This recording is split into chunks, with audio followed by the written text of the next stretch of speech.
Hello, welcome to again students. So today our topic is correlation. So we will discuss about the correlation in the first part, and the second part we will discuss about the regression analysis. So first of all, I will tell you about the correlation.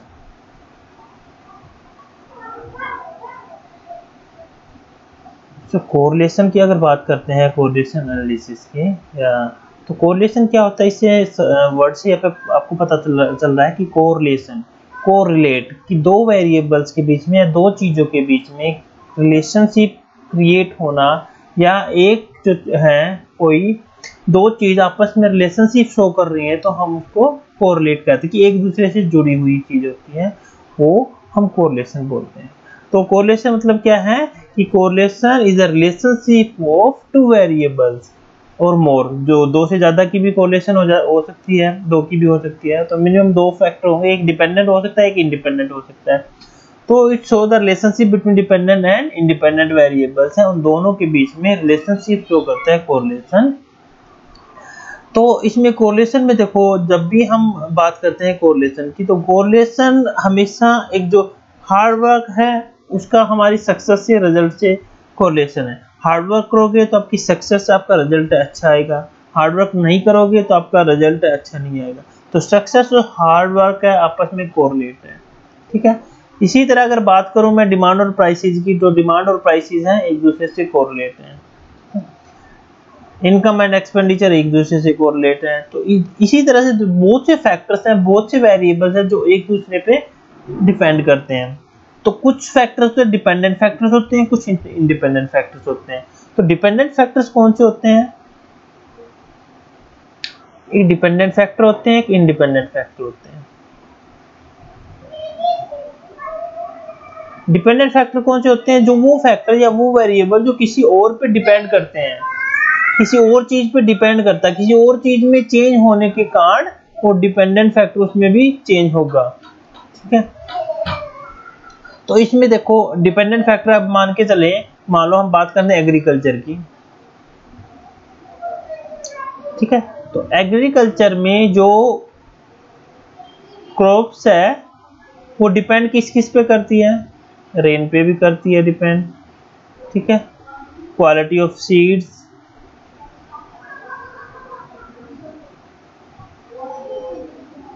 Quality of soil,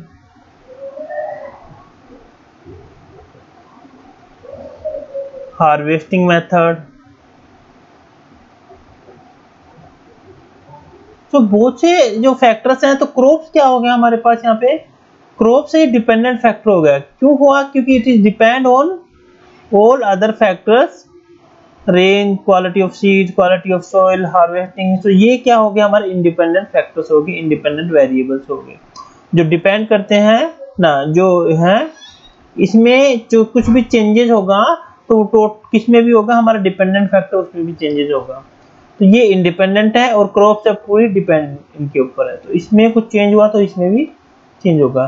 तो ये क्या show करती है? एक degree show करती है, degree of relationship है उसको शो करती है ये हमारे जो वेरिएबल्स है, दो वेरिएबल्स के बीच में कि कॉज एंड इफेक्ट रिलेशनशिप दो variable, it shows the cause and effect relationship between the two variables, ठीक है। तो अब समझ में आ गया कोरिलेशन किसे कहते हैं, कि हम इससे एनालिसिस करते हैं कि जो हमने वेरिएबल ले रखे हैं, एक डिपेंडेंट ले रखे हैं, एक इंडिपेंडेंट, दोनों के बीच में कितना कोरिलेशन है। अब तो कोरिलेशन की वैल्यू हमेशा +1 से -1 के बीच रहती है, ना इससे कम ना +1 से ज्यादा होती है। इसके बीच में कोरिलेशन की वैल्यू लाई करती है।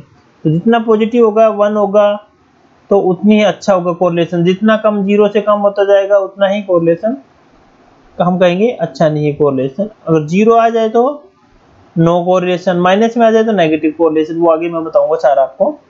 तो कोरिलेशन एक दो वेरिएबल्स के बीच में रिलेशनशिप को शो करता है कि whether how it is correlated to each other, कितना एक दूसरे से पे इफेक्ट डालते हैं। अगर एक में चेंज हुआ तो दूसरे में क्या होगा। तो इसको कॉज एंड इफेक्ट रिलेशनशिप भी कह सकते हो बिटवीन टू वेरिएबल्स। तो आप ये देखो ये होगी, आप ये भी ले सकते हो आप। The correlation refer to the relationship of two variables or more. Relationship between height of father and son, yield and rainfall, wage and price index, share and debentures. तो इसमें आप कह सकते हो जैसे शेयर के प्राइस बढ़ेंगे तो डिबेंचर्स को जो डिबेंचर्स हैं वो लोग ज़्यादा खरीदने लग जाएंगे और आपस में कोरिलेशन है। तो जैसे डिबेंचर के प्राइस बढ़ेंगे तो लोग शेयर ज़्यादा खरीदेंगे, तो एक में चेंज होने के कारण दूसरे पे इफेक्ट पड़ता है। तो कोरिलेशन नॉट इंडिकेटिव। तो कोरिलेशन क्या बताता है? कोरिलेशन हम एक जो कनेक्शन बताता है कि कितना कनेक्शन है, डिग्री ऑफ रिलेशनशिप, डिग्री बताता है कि पॉजिटिव कितना है, नेगेटिव है, पॉजिटिव है। लेकिन correlation does not indicate cause and effect relationship. लेकिन कॉज एंड इफेक्ट रिलेशनशिप नहीं बताता, ये सिर्फ ये बताता है कि डिग्री कितना कोरिलेट कर रहा है। कॉज एंड इफेक्ट रिलेशनशिप तो हमारे किससे पता चलेगी? रिग्रेशन से पता चलेगी। हम रिग्रेशन निकालेंगे उससे हमारे कॉज एंड इफेक्ट रिलेशनशिप पता चलेगी। लेकिन कोरिलेशन सिर्फ डिग्री ऑफ कोरिलेशन बता, कितना डिग्री का कोरिलेशन है। Analysis degree of extent to which two variable, कितने डिग्री तक है, कितने हद तक दो को वेरिएबल्स हैं वो एक दूसरे से जुड़े हुए हैं। फिर आगे डेफिनेशन आती है, कुछ छोटी छोटी डेफिनेशन ये आप नोट कर सकते हो। Correlation analysis attempts to determine the degree of relationship between two variables. मैंने बताया था डिग्री ऑफ रिलेशनशिप दो वेरिएबल्स के बीच में डिग्री को शो करता है। दूसरा relationship is analysis of covariation between two और मोर वेरिएबल। तो ये कोवेरिएशंस है टू और मोर वेरिएबल्स के बीच में, ये कह सकते हो ये कोवेरिएशन की एक दूसरे से वो जुड़े हुए हैं ये। तो correlation is the analysis of the covariation का दो या दो से ज्यादा वेरिएबल्स के कोवेरिएशन का एनालिसिस करते हैं, वो कोरिलेशन होता है। तो correlation express the interdependence of two sets of variables upon each other, एक दूसरे पे कितना डिपेंडेंट है उसको शो करता है। वन वेरिएबल में बी कॉल्ड एज सब्जेक्ट, एक वेरिएबल को सब्जेक्ट कह सकते हैं मींस इंडिपेंडेंट, और दूसरा को वेरिएबल्स है उसको रिलेटिव वेरिएबल कह सकते हैं, डिपेंड जो रिलेट करता है। तो एक रिलेटिव वेरिएबल हमारा डिपेंडेंट होता है और सब्जेक्ट जो हमारा होता है इंडिपेंडेंट वेरिएबल। तो relative variable is measured in terms of subject. तो रिलेटिव मेजर्स को किस पे मेजर करेंगे? With the help of subject, independent की हेल्प से इसको मेजर करेंगे। अब देखो उसके बाद यूजेज ऑफ कोरिलेशन क्या क्या यूज है? It is use in the physical and social science, जो भी फिजिकल या सोशल साइंस की स्टडी उसमें सब पे यूज करते हैं हम। कोई बिहेवियर हमने मेजर करना हो कि इसमें बिहेवियर इसमें चेंज होने के कारण एक पर्टिकुलर इंसान में कितना बिहेवियर चेंज हो सकता है, दो लोगों के बीच में कोरिलेशन दिखा सकते हैं हम। इट इज यूजफुल इकोनॉमिक्स में भी यूज होता है, like price, quantity, businessman estimates cost, sales price, इसमें यूज करते हैं। उसके बाद it is helpful in measuring the degree of relationship between the variable like income and expenditure, price and supply and demand, इनको measure करने में भी helpful है, ये यूजफुल है।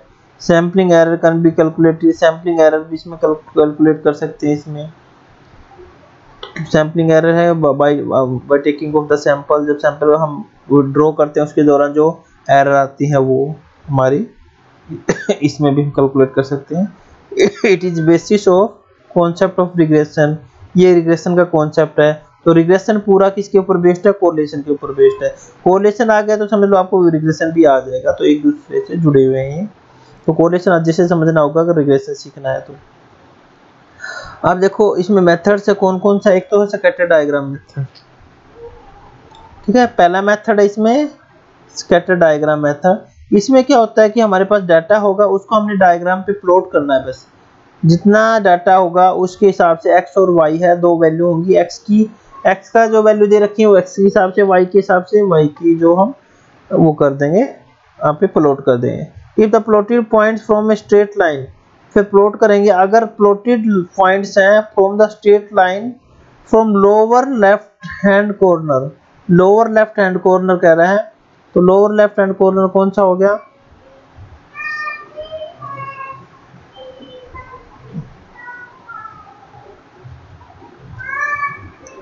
तो straight line from lower left corner of to the upper right hand corner, upper right hand corner, then there is a perfect positive correlation, ठीक है।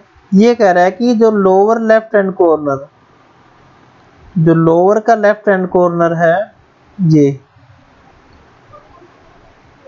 corner, the upper right hand corner, then the straight line from the lower left hand corner to the upper right hand corner, lower से upper की तरफ right hand को जाएगी, तो हम इसको क्या करेंगे, पॉजिटिव डिनोट करेंगे। मान लो ये हमने बना दिया, ये y की वैल्यू होगी, x की वैल्यू है, मान लो x और y दो वैल्यू दे रखी है, मैंने यहाँ पे 2 3 5 3 2 यहाँ पे दे दी, तो x से अपलोड कर दोगे वैल्यू 1 2 3 4 5 1 2 3 4 5, तो आप यहाँ पे देखो x की वैल्यू 1 है, तो यहाँ पे x की वैल्यू 1 और y की कितनी है 5, x की 1 और y की 5, इस तरह अगर प्लॉट कर दोगे, x की 2 है वैल्यू, x की 1 2 2 है, तो y की 3 है 1 2 3, y की 3 है, तो यहाँ पे पुट कर दोगे, इसकी 3 है तो इसकी 2 है, 3 है तो इसकी 2, तो अब ये देखो लाइन बनेगी हमारी इस तरह से, स्टेट बनेगी इस तरह, इट मीन्स हमारी क्या है, ये नेगेटिव, हम कह सकते हैं नेगेटिव कोरिलेशन है। इस तरह से हम प्लॉट करेंगे सेकेंडरी डायग्राम, तो ये डायग्राम हमारा कैसे भी आ सकता है, इस तरह भी आ सकता है हमारा डायग्राम, फिर हम लाइन खींचेंगे जो बिल्कुल सिमिलर रहेगी, इनसे जितने भी दूर दूर डाटा होंगे उनका ही कोरिलेशन ज्यादा, जितनी लाइन के नजदीक हमारा डाटा होगा उतना ही उस डाटा का कोरिलेशन ज्यादा होगा इसके साथ। तो हम बेसिकली हमने बस प्लॉट करना है, जो भी x और y की वैल्यू है वो डायग्राम पे प्लॉट करनी है। तो ये क्या हो गया, परफेक्ट नेगेटिव कोरिलेशन हो गया, और ये परफेक्ट पॉजिटिव कोरिलेशन, r+1 और r-1। उसके बाद हाईली पॉजिटिव और हाईली नेगेटिव। अब यह plotted lie on the straight line falling from the upper left hand corner, ये हो गया। If the plotted points in the plane form a band and the show a rising trends from the lower left hand corner to the upper right hand corner, variables are highly positive. तो इसमें देखो highly positive कह रहा है, ये सारा का सारा इसमें डाटा है, जितना भी डाटा ये हमारा हाईली पॉजिटिव है और ये हमारा हाईली नेगेटिव है। अब दो डाटा हमने ये ले लो, क्योंकि जो हाईली पॉजिटिव डाटा है वो हमारा क्या रहता है, लगभग 0.75 से 1 के बीच में जो होता है वो हाईली पॉजिटिव। हाईली नेगेटिव क्या होता है हमारा, वो -0.75 टू -1 के बीच में रहता है, वो हमारा हाईली नेगेटिव रहता है। तो इसमें भी जो डाटा है देखो, डार्क डॉट सर्कल है, आप ऐसे बना सकते हो, फिर कितना एक लाइन ऐसे भी आ सकती है, इसमें ऐसे भी डॉट से आप बना सकते हो, जो भी सिमिलर है एक्स और वाई की जो वैल्यू प्लॉट करोगे, तो वो अगर सारा हमारा डाटा मोस्टली जो लाई करेगा हमारा, मान लो इसके नीचे सारा लाई कर रहा है डाटा, सारा नेगेटिव की तरफ जा रहा है नीचे की तरफ, तो डाटा तो हाईली नेगेटिव कह सकते हैं। अगर ऊपर की तरफ डाटा इसमें ज्यादा है तो हाईली पॉजिटिव, अगर नीचे की तरफ ज्यादा आ गया हमारा तो हाईली नेगेटिव आ जाएगा। ये है नो कोरिलेशन। नो कोरिलेशन मतलब हमारा ये है, इसमें मतलब जीरो, कोई कोरिलेशन नहीं बना, कोई स्ट्रेट लाइन ही नहीं बन रही, तो हम नो कोरिलेशन कह सकते हैं। r = 0, जहाँ पे हमारे कोई भी स्ट्रेट लाइन नहीं बन रही, डाटा दूर दूर तक फैले हुए हैं, तो नो कोरिलेशन आ जाएगा। ठीक है, तो हाईली पॉजिटिव कहाँ होगा, जब हमारे पास इसमें हाईली पॉजिटिव जो बहुत ही गहरे गहरे या बहुत ही बिल्कुल साथ साथ लाइन के हमारे डाटा होगा, वो हाईली पॉजिटिव कह सकते हैं। और डाटा हमारा बहुत दूर दूर तक फैला हुआ होगा, वो हमारा हाईली नेगेटिव होगा, क्योंकि डाटा स्ट्रेट जो लाइन बनेगी उससे दूर दूर तक फैले हुए हैं। अब मेरिट्स क्या है, it is simple and attractive method to finding the nature of the correlation between the two variable. तो ये सिंपलेस्ट एंड अट्रैक्टिव मेथड है, नॉन मैथमेटिकल मेथड है स्टडिंग कोरिलेशन। इसमें हम ऐसे भी कोई मैथ का फॉर्मूले की जरूरत नहीं, ऐसे प्लॉट कर सकते हैं data. It is not affected by extreme item, कोई और आइटम हम ऐड करते हैं या लेस करते हैं तो उससे कोई इफेक्ट नहीं पड़ेगा इस पे। It is the first step to finding out the correlation of two variable. ये फर्स्ट स्टेप है, इसमें हम कोरिलेशन फाइंड आउट कर सकते हैं। We can have a rough idea at a glance, तो हम एक देखते ही एक रफ आइडिया लगा सकते हैं कि कितना कोरिलेट है। जितना जो डाटा है हमारा जितना नजदीक नजदीक होगा, मतलब जो जितना जितना गहरा गहरा बहुत ही बारीक बारीक बिल्कुल साथ होगा, वो हम कह सकते हैं कि हाईली पॉजिटिव। अगर हमारा डाटा जो दूर दूर तक ऐसे है तो वो पॉजिटिव नहीं। तो एक देखते ही पता लग जाएगा कोरिलेशन कितना है डाटा के बीच में। अब डीमेरिट्स क्या कह सकते हैं, by this method we can not get the exact degree of correlation. Exact हम नहीं लगा सकते, 0.5 है, 0.4 है, 0.32 है, तो एग्जैक्ट हम डिग्री ऑफ कोरिलेशन से हम पता नहीं लगा सकते, ये इसका डीमेरिट है। फिर उसके बाद आता है टाइप्स ऑफ कोरिलेशन। अब इसमें देखो टाइप ऑफ कोरिलेशन कितनी तरह का होता है। एक तो इसमें पॉजिटिव और नेगेटिव होता है, linear and non linear, partial and total होता है, simple and multiple. Positive and negative कौन सा होता है, डिपेंड करता है डायरेक्शन की, जो वेरिएबल्स की जो डायरेक्शन है उस पे। अगर दो वेरिएबल्स हैं tend to move together in the, दोनों वेरिएबल x और y हैं, 5 7 9, ये भी 3 4 5, ये भी बढ़ रहा है, दोनों बढ़ रहे हैं, तो it's the two variables tend to move together in the same direction, same direction में बढ़ रहे हैं, तो यह कह सकते हैं हम इसमें पॉजिटिव है। अगर सेम डायरेक्शन से हम ये नीचे की तरफ आ रहे हैं तो हम कह सकते हैं नेगेटिव कोरिलेशन है इसमें, ठीक है।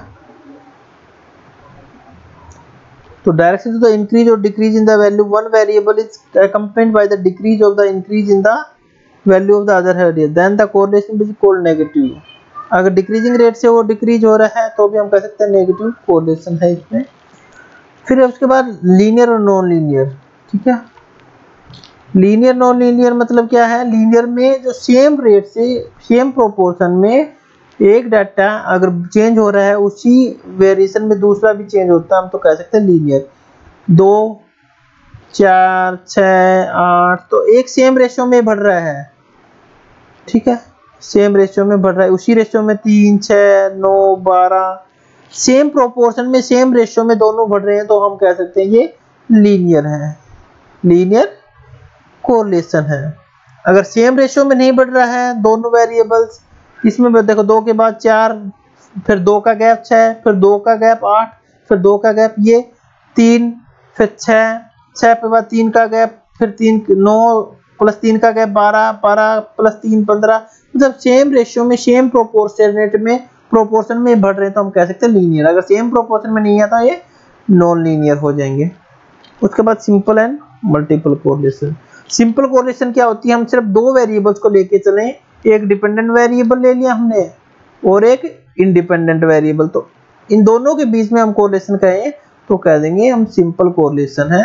अगर दो या दो से ज्यादा हम कोरिलेशन कर रहे हैं एक साथ तो उसको हम मल्टीपल कोरिलेशन कहेंगे। मान लो एक डिपेंडेंट वेरिएबल होगा और 3 हमारे पास इंडिपेंडेंट वेरिएबल होंगे, तो हम कह सकते हैं ये मल्टीपल कोरिलेशन इसको। फिर partial and total correlation.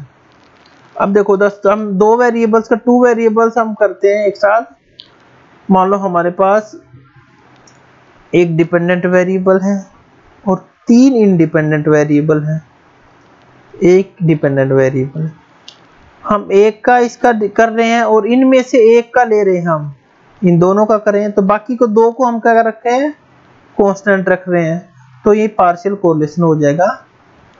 Total correlation हम सारों का इकट्ठा इनका सबका करें, 4 3 ये और एक डिपेंडेंट, चारों का हम एक साथ कोरिलेशन करें 1 + 3 इंडिपेंडेंट, तो हम कह सकते हैं टोटल कोरिलेशन है ये, ठीक है। फिर कंप्यूटेशन ऑफ कोरिलेशन को कैसे कैलकुलेट करोगे आप। अब देखो इसमें कोवेरिएशन से भी कर सकते हो आप। कोवेरिएशन से कैसे निकालोगे, कोवेरिएशन ऑफ x और y निकालोगे तो आप तो सिंपल सा निकाल सकते हो, आप ऐसे भी निकाल सकते हो, xy / n, ठीक है। अब यहाँ पे x को आप डिनोट कर सकते हो ऐसे, x - x बार y - y बार, जहाँ पे where small x = capital X - x bar, तो ऐसे भी आप सोल्व करते हो और ऐसे भी डायरेक्ट भी इसको लिख सकते हो आप, इसको डिवाइड बाय n, ठीक है, नंबर ऑफ ऑब्जर्वेशन। तो कोवेरिएशन से भी निकाल सकते हो x and y and the number of the pairs of the observation की जो नंबर है, तो ऐसे कोवेरिएशन आप निकाल सकते हो। अगर कोवेरिएशन पूछे कि कोवेरिएशन निकालो तो ये फॉर्मूला आप यूज कर सकते हो। बस आपको क्या करना है, x की मीन वैल्यू निकालो और y की मीन वैल्यू निकालो, दोनों की मीन वैल्यू निकालो, फिर डेविएशन ले लो x की, x वैल्यू का डेविएशन ऐसे ले लेंगे, ठीक है। फिर दोनों को हम ये x माइनस एक्स बार लिया, y माइनस वाई बार लिया, ठीक है। फिर x और y को मल्टीप्लाई करना आपको, x इंटू वाई, फिर इसका टोटल करना है समेशन एक्स वाई, जो वैल्यू आएगी उसको टोटल नंबर ऑफ ऑब्जर्वेशन है उससे डिवाइड कर देंगे ना n से, ठीक है।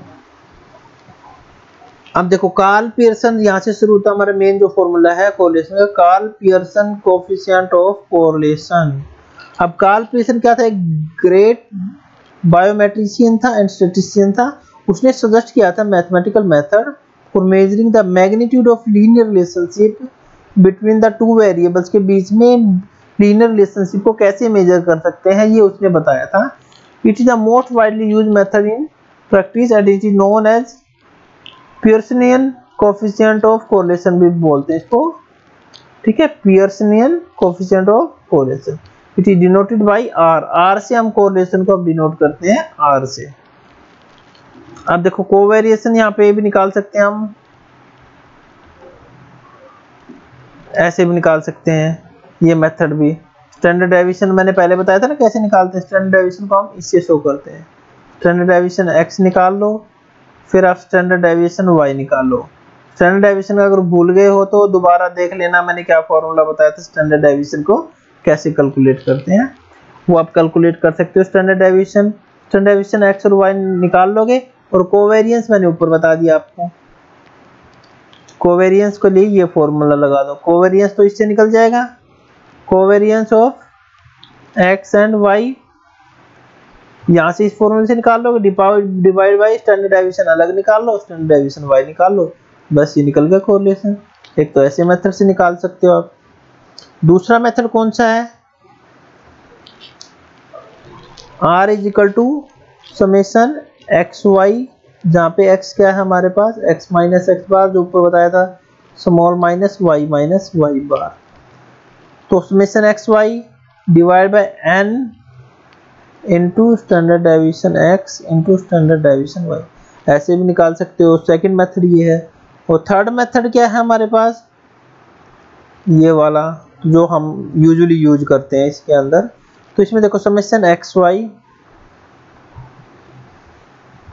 ठीक है, divide by standard deviation x square into summation y square. तो ऐसे सिंपल सा है, ऐसे निकाल सकते हो, इसमें कुछ यूज नहीं करना आपको, सिंपल x और y हैं दिए होंगे। तो कैसे निकालोगे, इसमें मान लो x की वैल्यू दे दी हमने, ये y दे दिया, ठीक है, 3 2 5 1 2 3 2 5, ठीक है। अब x और y दे रखा है, तो x और y को पहले मल्टीप्लाई कर लो, x और y को मल्टीप्लाई कर लो, 3 और 2 3 दूनी 6, 3 दूनी 6, 5 दूनी 10 और 5, ठीक है। टोटल कितना आ गया समेशन x और y, 30 आ गया, नहीं 22 और 10 32 आ गया। और समेशन x ये दे रखा है, समेशन x का कितना आ गया, जोड़ लो इसको, 3 2 5 5 10 से 11 आ गया। समेशन y कितना आ गया, ये समेशन y 2 3 5 2 7 और 5 12 आ गए यहाँ पे। तो ये हमारे पास वैल्यू आ गई सारी की सारी, ये निकालो। अब उसके बाद हमने देखो x यहाँ पे क्या रिक्वायरमेंट, हमें x स्क्वायर और y स्क्वायर की जरूरत है, तो x स्क्वायर यहाँ पे निकाल लो आप, और y स्क्वायर निकाल लो।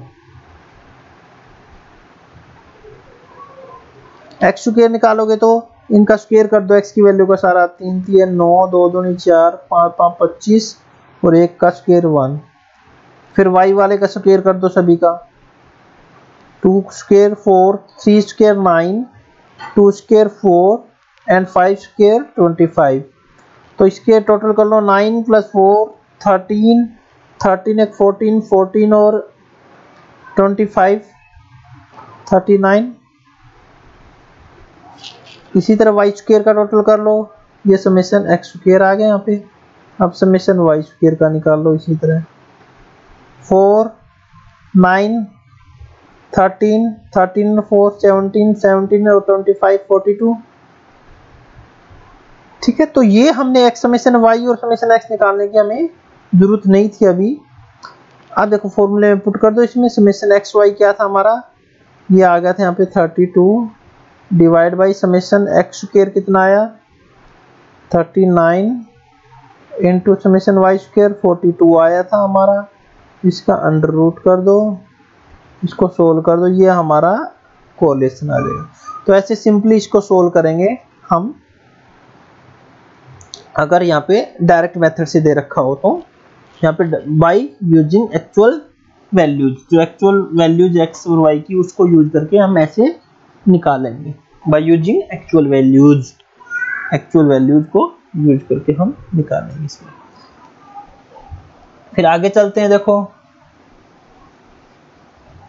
एक तो ये मेथड है, इस तरह से आप कर सकते हो इसको सोल्व।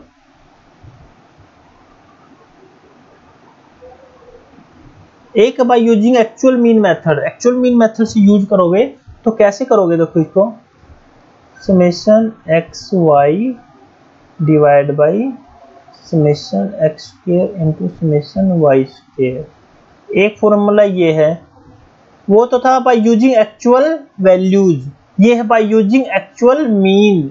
एक्चुअल मीन को यूज करके हम निकालेंगे, एक्चुअल मीन मेथड है ये, एक्चुअल मीन मेथड, और वो था एक्चुअल वैल्यूज। तो इसमें देखो हम स्पेशल एक्स वाई, वहां तो डायरेक्ट हमने एक्स लिया था, लेकिन यहाँ पे स्मॉल एक्स का मीनिंग है डेविएशन लेंगे मीन से, y is equal to Y minus Y bar. ठीक है, अब इसमें सबसे पहले क्या करेंगे, हमने मीन वैल्यू निकालनी पड़ेगी एक्स और वाई की। तो यहाँ पे मैं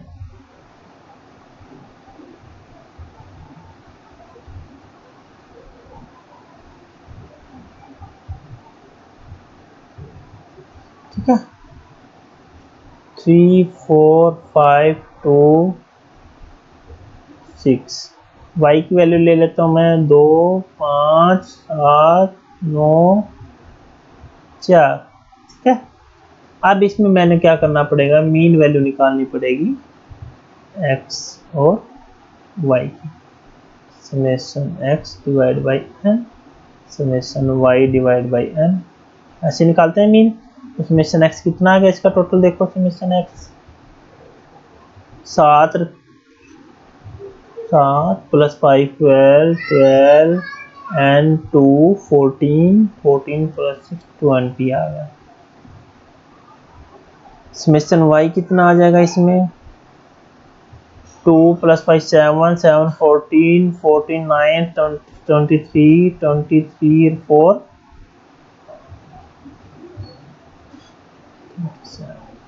and total number of observation 1 2 3 4 5 है।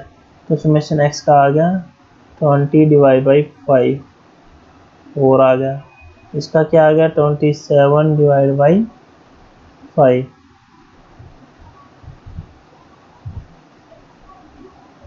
तो 5.4 इसका आ जाएगा। ठीक है, अब करना क्या है, x और y आ गया आपके पास, हमें ये करना है, ये वाला x minus x, small x निकालेंगे हम। तो स्मॉल x कैसे निकालोगे आप, x माइनस एक्स बार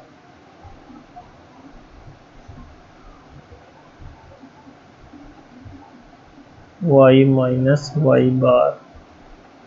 ठीक है, तो x और y बार निकालोगे, फिर क्या करना है नेक्स्ट स्टेप में, स्मॉल x है उसका स्क्वायर कर लो, स्मॉल y का स्क्वायर कर लो, और हमें क्या चाहिए, हमें चाहिए x और y, इन दोनों की मल्टीप्लाई भी चाहिए x और y की। तो x और y, ये वाला x और ये वाला y, नेक्स्ट में क्या करोगे, इसमें x और y, ठीक है, एक्स और वाई का यहाँ पे मल्टीप्लाई करके टोटल यहाँ पे कर, तो यहाँ पे इसका डेविएशन ले लो। एक्स बार तो हमने निकाल लिया था, कितना आया था 4 निकाल आया था, तो 4 से ले लो सबका डेविएशन। 3 - 4 - 1, 4 - 4 0, 5 - 4 1, 2 - 4 -2, 6 - 4 2 आ गया समेशन एक्स का। इसी ना एक्स आ गया, इसी तरह वाई निकाल लो, वाई से डेविएशन ले लो।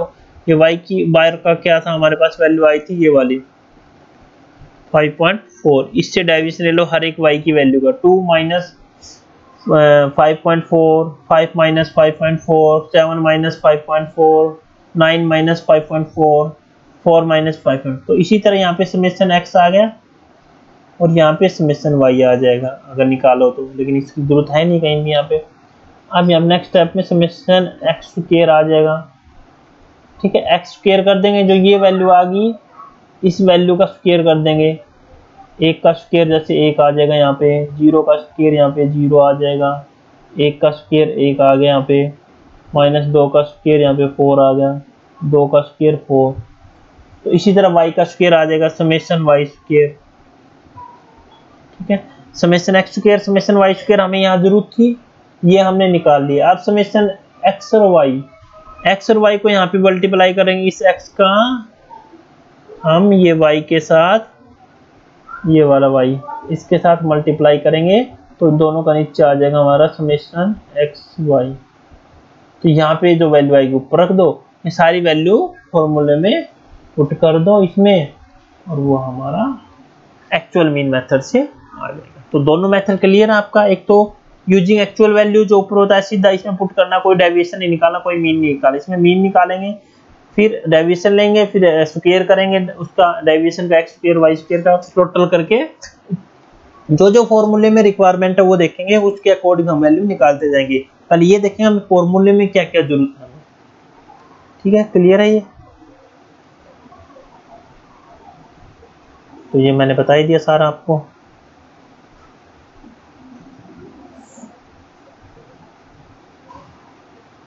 फिर है अगर हमारे पास अज्यूम मीन मेथड है, अज्यूम मीन मेथड मानोगे तो इसमें देखो dx है is equal to x minus A हो जाएगा और dy हमारा y माइनस ए हो जाएगा। तो इसमें कैसे निकालेंगे हम, n summation dx into dy minus summation dx into summation dy divide by under root summation dx square minus summation dx का होल स्क्वायर इंटू यहाँ पे समेशन dy का स्क्वायर माइनस समेशन dy का होल स्क्वायर। ऐसे हम इसको calculate करेंगे। जैसे यहाँ पे तो कॉम्प्लिकेटेड सा बता रखा है इसमें, तो आप सिंपल मैंने जो बताया है उस तरीके से आप कर सकते हो। एन समेशन dx dy और यहाँ पे सॉरी n आएगा, n समेशन dx स्क्वायर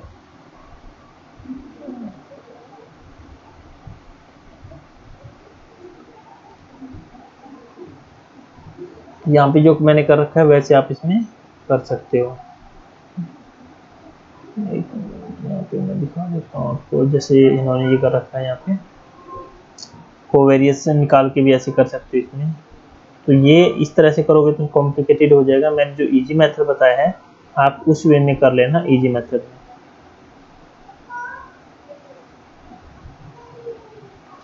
ऐसे आप करोगे तो इजी हो जाएगा। इसमें n और आएगा, इसमें n into summation dx square, इसमें भी n। चाहिए अलग अलग कर सकते हो इसको, अंडर रूट में चाहिए इकट्ठा कर सकते हो। मान लो इस वैल्यू का अलग कर लो n, ये फॉर्मूला आप यूज कर सकते हो। अब इसमें क्या करना है आपको, सिंपल वही प्रोसीजर आपको फॉलो करना है। इसमें अज्यूम मीन मानना है। मान लो मैंने इसके अंदर से अज्यूम मीन मान लिया 5 और इसमें मान लिया मैंने 11।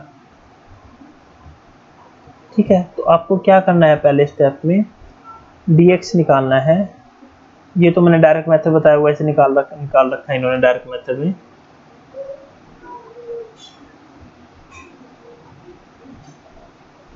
तो डायरेक्ट मेथड का मैं बताऊंगा आपको कैसे करना है, वैसे भी आप कर सकते हो, जो ऊपर मैंने बताया था वैसे भी कर सकते हो इसका। जो डायरेक्ट मेथड ये वाला बताया था मैंने ऊपर,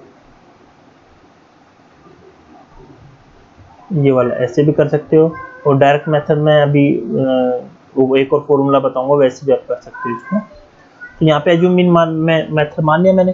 तो अब यहाँ पे देखो आपको dx निकालना है, तो कैसे निकालोगे, x माइनस ए, सारी x की वैल्यूज में से ये आप 5 लेस कर दो, 2 माइनस 5, 3 माइनस 5, 4 माइनस 5, ऐसे निकाल दोगे।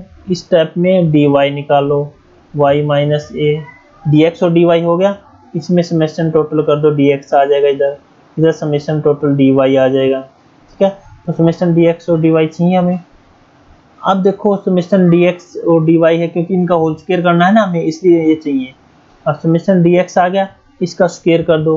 अगर नेक्स्ट स्टेप में dx का स्क्वायर, जो भी वैल्यू आएगी उसका स्क्वायर कर दो। नेक्स्ट स्टेप में dy का स्क्वायर कर दो, तो यहाँ पे आ जाएगा समेशन dx स्क्वायर भी आ गया हमारे पास, और इसमें समेशन dy स्क्वायर भी आ जाएगा। तो ये जरूरत हमें यहाँ पड़ेगी, ठीक है।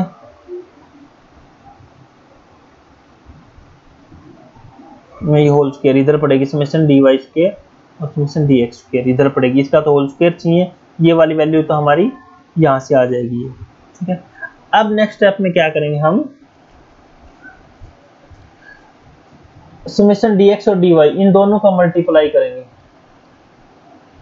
dx इंटू dy, ठीक है, ताकि नीचे हमारे पास मिल जाएगा समेशन dx इंटू dy, जिसकी जरूरत हमें यहाँ पड़ेगी ये, ठीक है।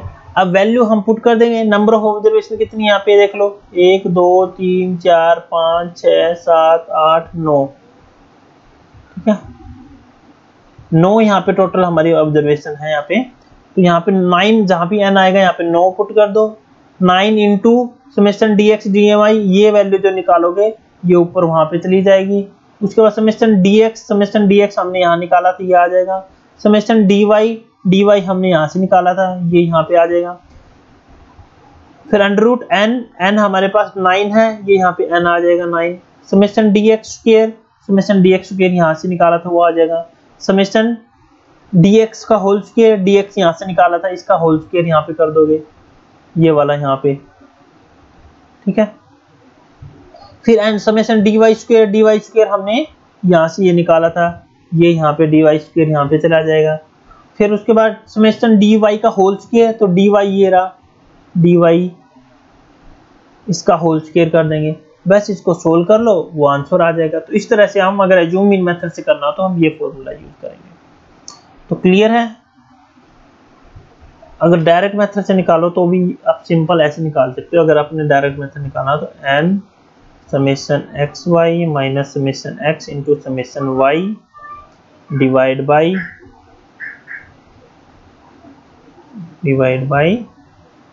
इसको डिवाइड करो, तो n summation x square minus summation x का होल स्क्वायर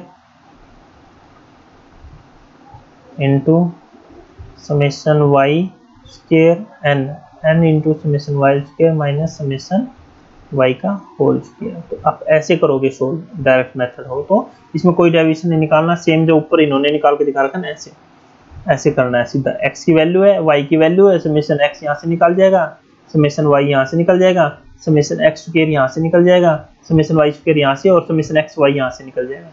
तो डायरेक्ट इसमें पुट करना है आपको वैल्यू इस फॉर्मूले के अंदर, ठीक है। ये फॉर्मूला लिख लो आप सिंपल सा, एंड समेशन x और y, कैपिटल Y है ये सारा, summation x into summation y divide by n summation x square minus summation x का होल स्क्वायर, फिर अंडर रूट, ये अलग अलग भी कर सकते हैं, इकट्ठा भी कर सकते हैं। फिर y वाली सीरीज आ जाएगी, summation y square minus summation y का होल स्क्वायर। तो ये हम direct method by using actual values, actual values use करेंगे तो ये फॉर्मूला यूज करेंगे, एक्चुअल वैल्यूज। अगर एज्यूम मीन मेथड से करना हो तो हम ये वाला करेंगे, एज्यूम मीन मेथड।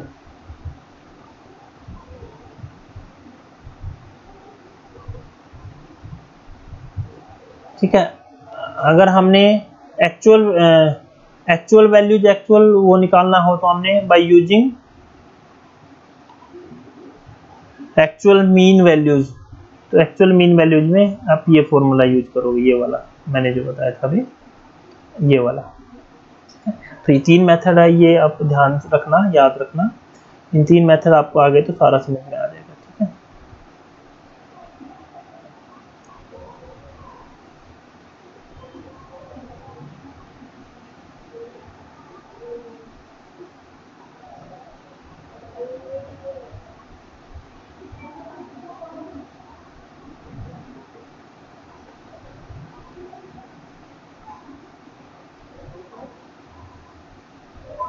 अब प्रॉपर्टीज क्या है इसमें, देखो प्रॉपर्टीज ऑफ कोरिलेशन, क्या क्या प्रॉपर्टीज है कोरिलेशन, कार्ल पियर्सन की। कोएफिशिएंट ऑफ कोरिलेशन हमेशा -1 से +1 के बीच में लाई करता है। जो वैल्यूज है मेरा +1 और +1 के बीच में लाई करते हैं वैल्यूज। तो इसमें हम क्या करेंगे, ये पॉजिटिव हमारा जो कोरिलेशन की वैल्यू लाई करती है हमेशा किसके बीच में करती है, ये -1 से +1 के बीच में जो वैल्यू रहेगी हमेशा कोरिलेशन कोएफिशिएंट। तो -1, तो इसके बीच में वैल्यू कोरिलेशन की रहती है। जहाँ पे 0 आ जाए वहां पे क्या कहेंगे हम, zero correlation, absence of correlation, absence of correlation, या कह सकते हैं जीरो कोरिलेशन, कोई कोरिलेशन नहीं है।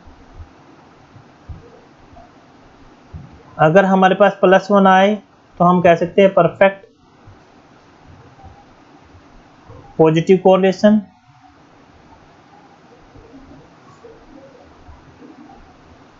अगर नेगेटिव आए तो परफेक्ट नेगेटिव कोरिलेशन। ठीक है। High degree of positive correlation कब कहेंगे हम, जब हमारी वैल्यू 0.75 से +1 के बीच में, +1 से और जब इसके बीच की वैल्यू होगी उसमें कह सकते हैं हम high degree of positive correlation, high degree positive correlation.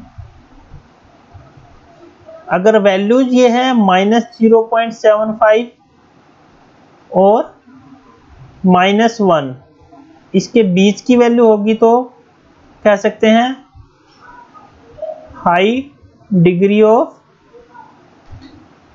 Negative correlation, high degree of negative correlation. उसके बाद मॉडरेट डिग्री ऑफ कोरिलेशन है, तो मॉडरेट में क्या हो गया, मॉडरेट डिग्री कब कहेंगे,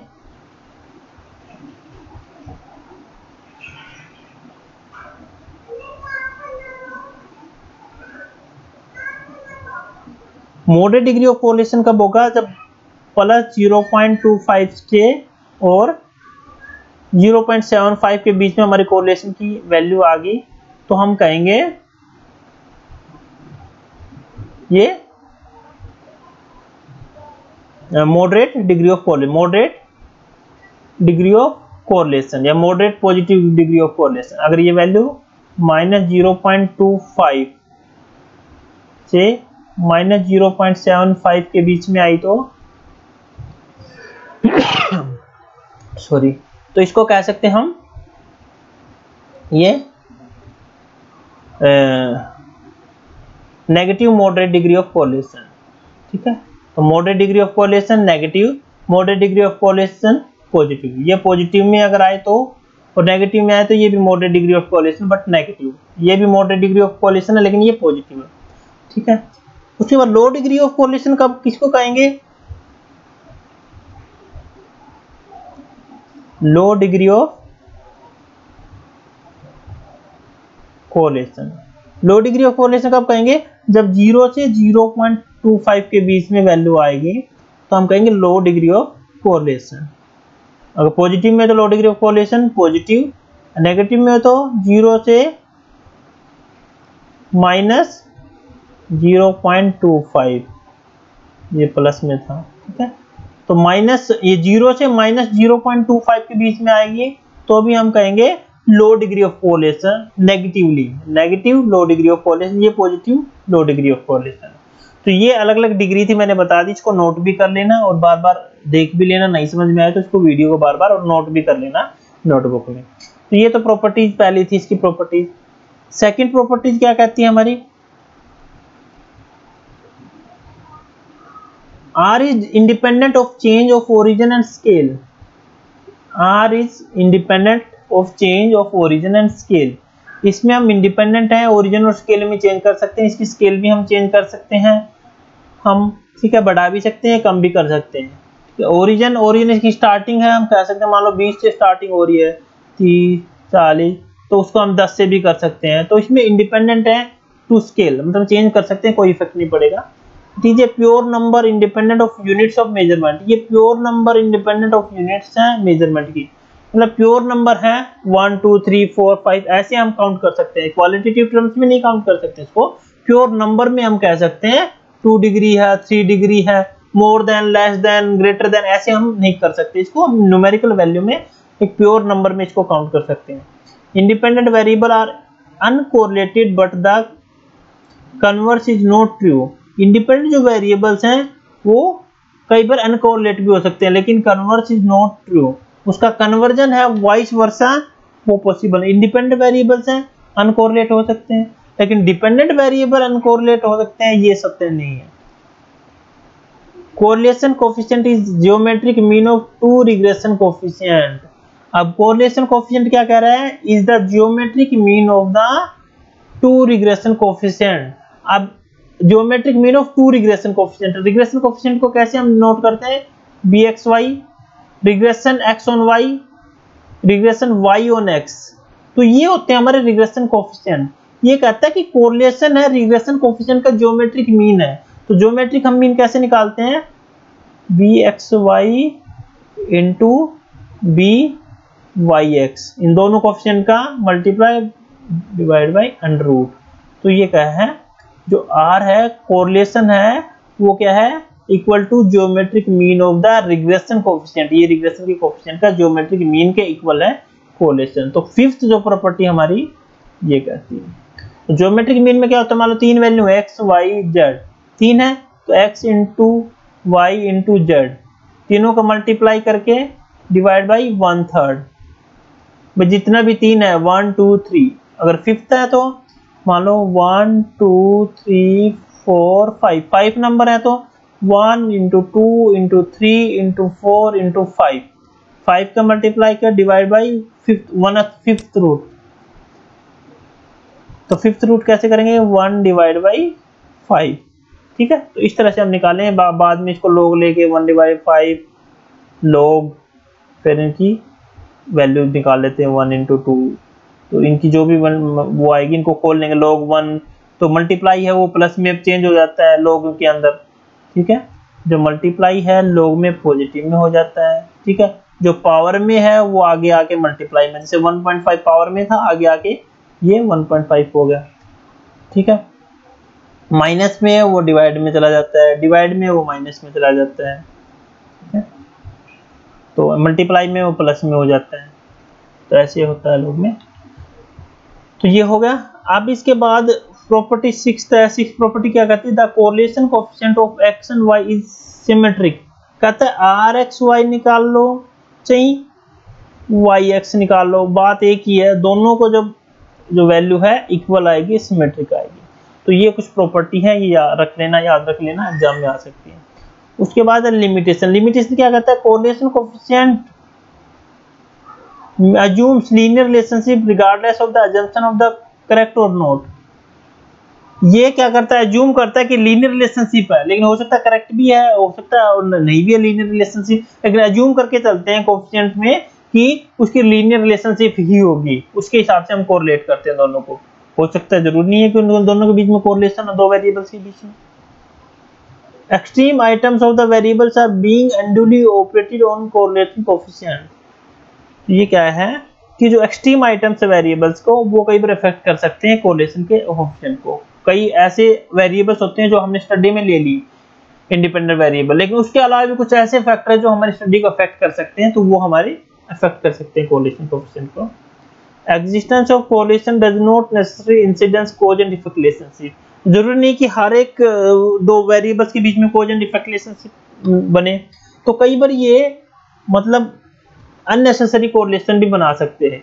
मान लो शूज और हैंगर की हम कोरिलेशन करें, हंगर हमें भूख लगी हुई है, शूज और हैंगर का कोई हमारा रिलेशनशिप नहीं है, एक दूसरे से कोरिलेट ही नहीं है, कोई फर्क नहीं पड़ेगा एक दूसरे से। अगर हम बात करें उसकी लाइफ और वाटर की, अब लाइफ और वाटर है एक दूसरे कोरिलेट, पानी के बिना हम जिंदा नहीं रह सकते, तो ऐसे कोरिलेशन करो जो रीजनेबल हो। तो कई बार ये अनरीजनेबल कोरिलेशन भी बना देता है, जिसका कोई हाथ पैर कुछ ही नहीं होता है, ऐसे ही जिसकी कोई वैल्यू नहीं होती और वो जिसका कोरिलेशन ही नहीं बन सकता। तो ये इसने बता रखा है द फॉलोइंग रूल इंडिपेंडेंट। तो जब r इक्वल टू 1 है तो हम कह सकते हैं perfect positive, r equal to -1 है परफेक्ट नेगेटिव, जब 0 है तो between the variable no correlation, if the variable +1 और -20 के बीच signify the high degree of correlation है, अगर +1 से -20 के बीच में r इज नियर टू 0, 0 के नियर हो मान लो इतना है, तो there is a less correlation होगा। ठीक है, तो ये हमारा कोएफिशिएंट ऑफ कोरिलेशन था, Karl Pearson coefficient of correlation. अब फिर भी नहीं समझ में आए तो कमेंट कर देना, YouTube पे भी कमेंट कर सकते हो, वहां भी मैं बता दूंगा आपका, और WhatsApp पे भी आप कर सकते हो मेरे को। उसके बाद नेक्स्ट हमारा कल जो हम करेंगे, हम रैंक कोरिलेशन हम करेंगे, इसके लिए रेडी रहना, रैंक कोरिलेशन। ठीक है, तो आज के लिए इतना ही था। Thank you so much to watch the video and please subscribe my YouTube channel for more videos and stay updated with us. तो सी